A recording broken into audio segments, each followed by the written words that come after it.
license plate number of that vehicle and report that to police. So officers attempted to contact the man who was driving that vehicle at his place of residence, which is in the 3600 block of Oxford Way.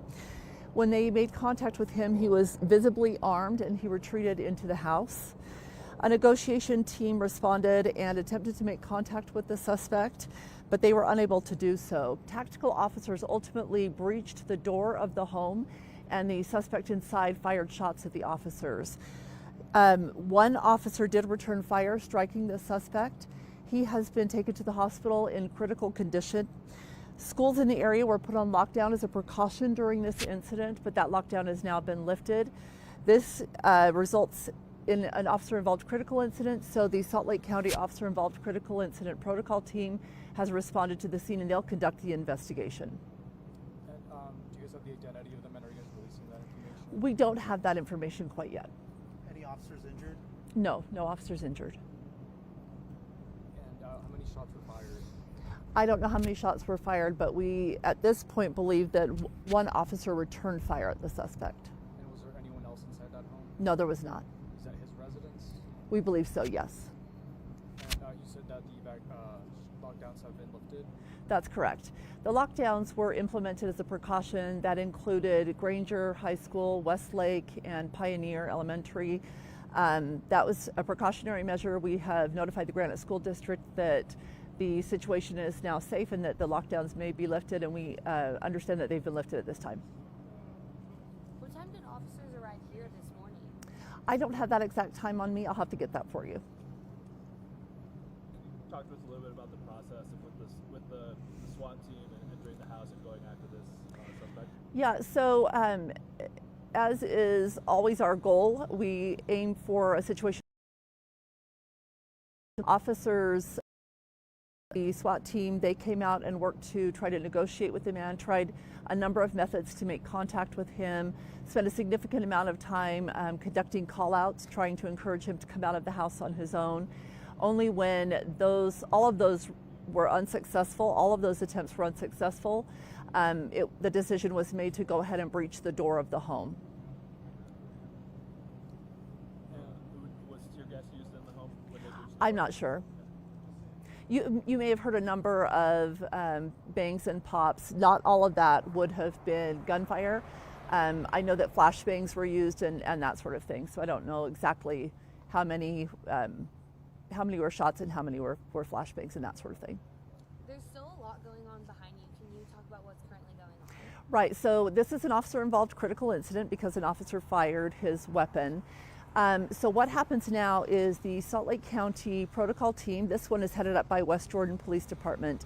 They come out and they conduct the investigation into that. The protocol teams were established to ensure an impartial investigation to any kind of an officer-involved critical incident. So this team will conduct the investigation into that. As such, we are not really privy to the details of what happened. We don't talk to our own officer about it. That's the investigation is conducted by that protocol team.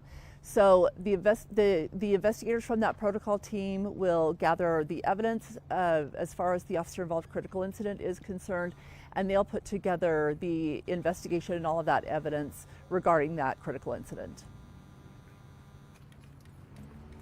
Were residents, I know you said the school was on lockdown nearby, but were residents told to stay in their homes?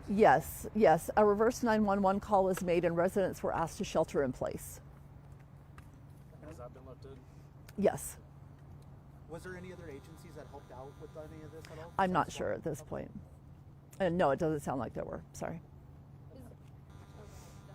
And how long are you guys are they staying out here? Do you know? I don't have a timeline on that. Basically, they'll work through to gather whatever evidence they need. They, of course, want to be very thorough. They want to make sure that they gather everything that's needed, and at that point, the area will be returned back to its normal status.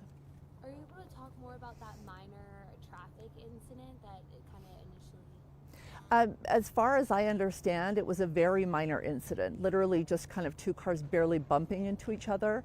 And when they pulled off to the side of the road or wherever they pulled off to presumably exchange information, that's when the female driver of the one vehicle noticed that the male driver, who's the suspect in our case, was pointing a firearm at her. like there's been a lot of road rage incidents around Utah lately. When it comes to that, like, just what's your advice for our drivers? I think the best that we can do in these sorts of incidents is to use our common sense, and this woman did exactly the right thing. She got the license plate number from this vehicle and she reported it to police. It's not worth a confrontation if it seems that this is going to escalate. So just get the information that you can, report it to police, and let police handle it. Anything else we're missing? No, I think that's it. Any further information such as the suspect's updated condition, the suspect's identity, those sorts of things, I'll provide via X. Where the car incident happened? In this street? No, so the vehicle accident happened at 3450 West, 3500 South. Why we landed it here? What happened? We're here because this is the suspect's residence, and officers using the license plate number that the woman who is at the other driver was able to provide tracked the man to this residence, which is his home.